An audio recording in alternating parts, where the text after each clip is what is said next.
Welcome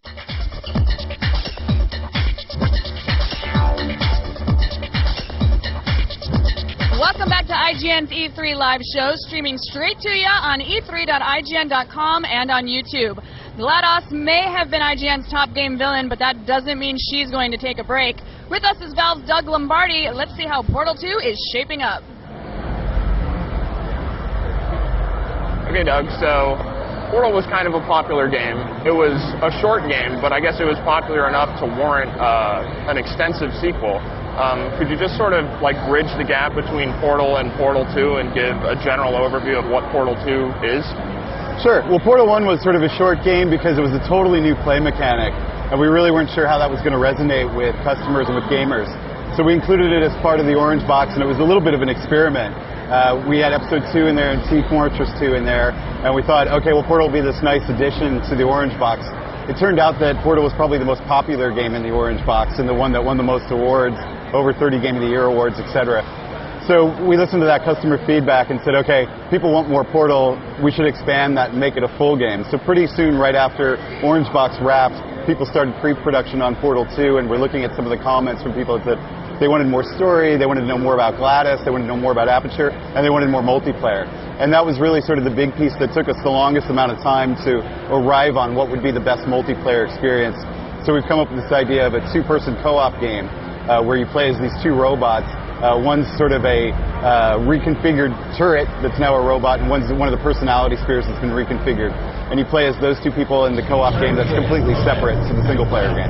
Okay, and in the single-player game, you still play as the same character from the first game? That's right. You're still Chell. You've been sort of put in this sleep state for several lifetimes, quote-unquote. Okay. And you've been woken up by one of the personality spheres named Wheatley, who we're showing here at the show. And he's trying to escape Aperture and sort of co-opted you as sort of his helper to bring him around because he's a spear, he needs help, so you got to carry him around. He can open some doors and provide more backstory and comic relief as the two of you try to battle GLaDOS and escape from Aperture. Okay, so yeah, I guess, I mean, as you move through the game, you do encounter more personalities than just GLaDOS. That's right, yeah, absolutely. I mean, in the first game, we really saw from playtesting that we needed to strip away a lot of sort of clutter in the environment and too many characters and whatnot to make sure people got the basic play mechanic. Now we feel we have our head wrapped around that, so we can make the environments more lush, introduce more characters, more dialogue, and more story.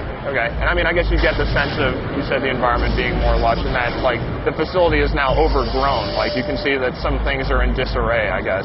That's right, that's right. I mean, it's been many lifetimes since the last game, and a bunch of things have happened to sort of like, you know, there's growth inside of the facility, some areas are somewhat open to the outside air, and you also get a chance to go backstage, if you will, at Aperture and see some things behind the walls and some of the things that are going on behind the scenes of the test chambers.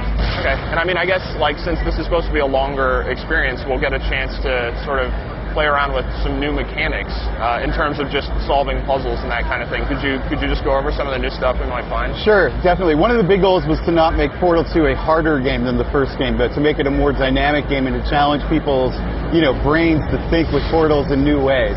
So we've added some new mechanics in there.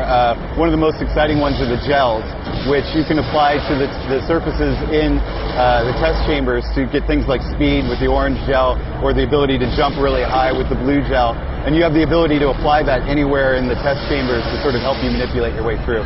Okay, and I mean, I guess that would transfer over to co-op too, because if you have two people running around in an environment, can they all shoot individual portals? Like, so you have four portals in the environment? That's right. So you have 4 portals, and you really need to work cooperatively to lay down your portals as needed. And just like in the first game, we're going to graduate people through that. So you'll start off with the ability to lay down one portal, and the other co-op player lays down the other portal, and you're basically playing the single-player game together, which we actually found a lot of people did the first time. They were sort of playing co-op with one controller.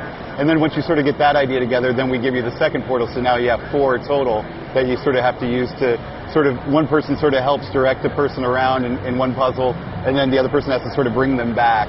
And we're making that experience playable in split screen on the consoles. Yeah. And we're doing a bunch of things like allowing people to hit a button to see, if I'm playing with you, I can hit a button and see what you're looking at, so that if we're playing over the net, we can try and recreate that experience of us playing together on the couch. Oh, okay, so you can actually get a sense of like, hey, I want you to put a portal like right there. That's right. So there's little icons and stuff that you can pull up on your screen and say, put a portal here or look over here and whatnot. Again, giving players more tools to communicate when they're not directly next to each other. That's cool. And I mean, I guess speaking of consoles, there was an announcement at the Sony press conference. Could you go over what that was? Sure, yeah, we're bringing Portal 2 to the PlayStation 3, and it's going to be powered by Steamworks, which means we'll have the ability to bring some of the Steam community features over, the matchmaking features that we introduced with Left 4 Dead 1 and 2, and also to provide automatic updates to keep the game up to speed with the PC version, with new maps, new content, tweaks and fixes, etc. Okay, that sounds great. I guess when can we expect Portal to come out? Portal 2 will be on the Mac, the PC, the PlayStation 3, and the Xbox in 2011. Okay, well, we're all looking forward to it. Excellent. Thank you. Back to you, Jess. Great look, guys. I gotta say, I feel like hugging a companion cube right about now. Coming up next, we're going to welcome you to the Brink with Brink. And that's rather convenient. We'll see you then.